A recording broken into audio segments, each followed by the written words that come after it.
Oh shit. Hello, slightly hungover evening Alex here.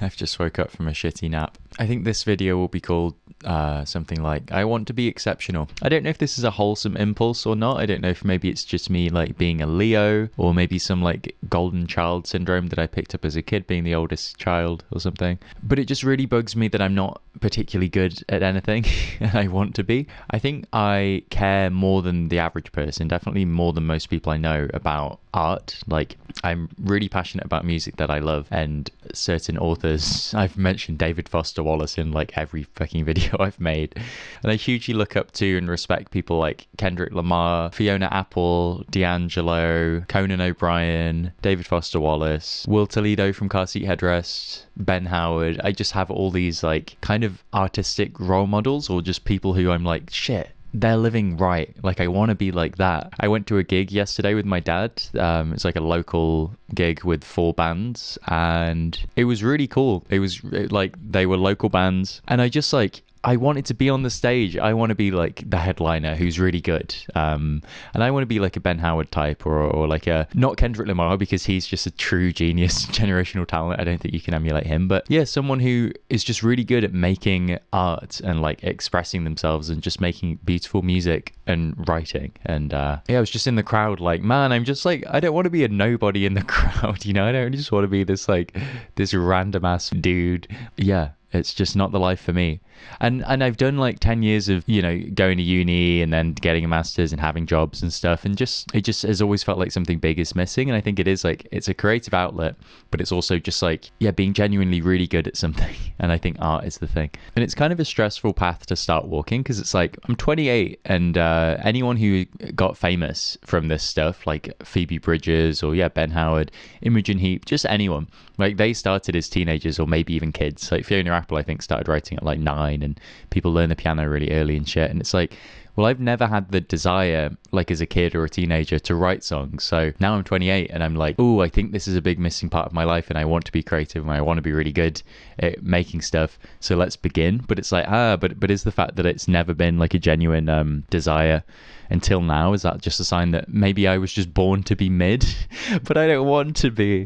I just feel like I've never found my thing, and now I'm just like, I still don't really know what it is, but it's just, it feels like the priority now is just like, I want to get exceptional. And I think it is true that everyone, apart from the very rare like generational genius, like starts out pretty shit. Actually, not even them, because even Kendrick Lamar has like early mixtapes that are just pretty crap. Like, it's not like he just burst onto the scene with Section 80, which was great. It's like, no, there are a bunch of mixtapes. So I guess I'm just in the making terrible mixtapes for like stage of my career, and it's much more stressful being in that part of your career, your artistic career, at 28, because it's like, you know, a lot of life has already happened. The clock is ticking in a way that it's not if you're like 14. You've kind of got all the time in the world. You're not paying rent.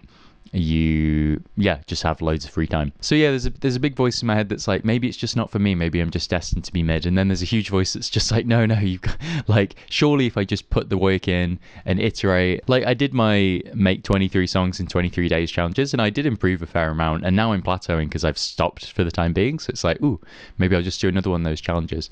Maybe I'll do stuff like that for an entire year, just keep learning stuff. So that's kind of what I want this channel to be, like documenting this process of going from someone who has just not had a creative outlet for so long to like, just churning through and making stuff. I think a cool example of this is a Reddit user called Shitty Watercolor, who was like kind of a staple on Reddit back in the day, and he'd appear on a random thread with like a terrible watercolor that he'd painted about it, but it was funny, and it was just like, oh man, that sucks, like that's great. And he just did it consistently and became really good at it, and now has like published books and stuff, and he still shows up on Reddit sometimes, but the quality is like a huge improvement. So it's just like, I think that is the path. It's just like the bravery to be shit, and the ability to be kind of shit and not judge yourself for it.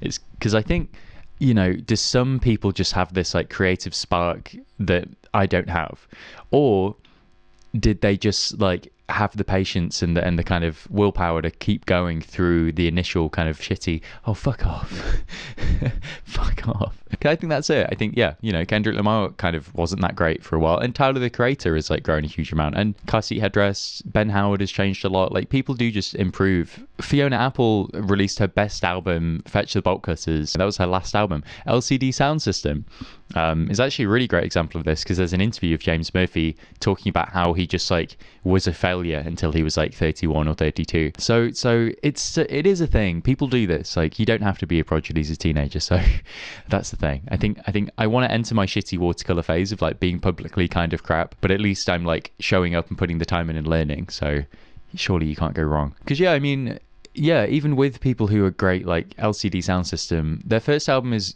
decent, but like they just improved a lot with every release. Sound of Silver rules. And then, you know, their biggest hits, like I Can Change, with the like 10-minute one with the incredible build. Yeah, there were whatever 32 years of James Murphy's life where he didn't really make any artistic stuff of note and called himself a failure. And then he started getting his shit together and eventually made these like incredible songs. Dance Yourself Clean, that's it. Like he says, one of the comments on YouTube actually on that video is like, crazy to think that James Murphy was just there for a while. And it's mad. Like, he was just a dude like me. I was just at this gig like, man, I'm just like a nobody at this gig. This kind of sucks. I don't want this. And he would have felt that way too. And then eventually he made fucking Dance Yourself Clean, which is just like, just a euphoric, incredible fucking song.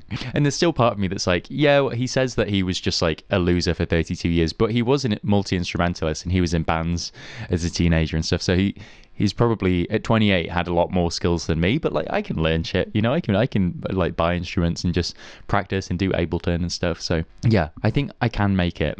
I've been kind of my internal monologue for the last month or two has just been like, I'm not gonna make it, dude. There's no way. And then like, no, but surely I will. Like, if I'll get a job at a cafe, so I'm bringing some money in, and I'll just like make music and practice writing and like learn some instruments, and like, why not? Surely there's nothing stopping me.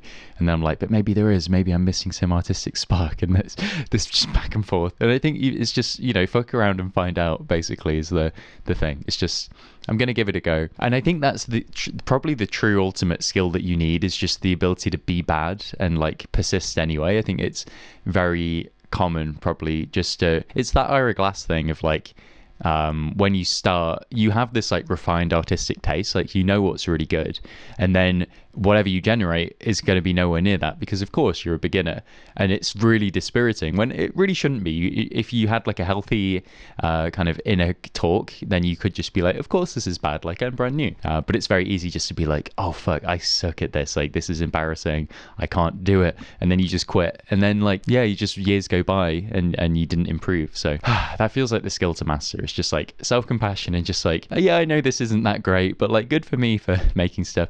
And that's kind of the vibe of the video I made, where I ranked the songs that I made. It's like, some of these are kind of pretty mid, but there's a few moments of like really nice stuff, and that's just in a 23-day window. So like, if I can do that for a year, you may just hone your skill level. And so that's it. That's what this YouTube channel is probably going to be. I think just like, I want to be creative. I'm currently not that good at anything, but surely just putting the time in consistently, and like being honest about what's good and what's not, learning new skills, like, it seems like a winning formula to me. In conclusion, there are many artists that I love with all my heart, and I want to do that. Like, I don't want to just be the consumer of art. I also want to be able to make stuff that I'm really proud of. That feels like, yeah, why not? That feels like a good goal to me. Like, let's create some cool shit. But first of all, let's create some terrible shit, because that's what you've got to do. Okay, bye-bye.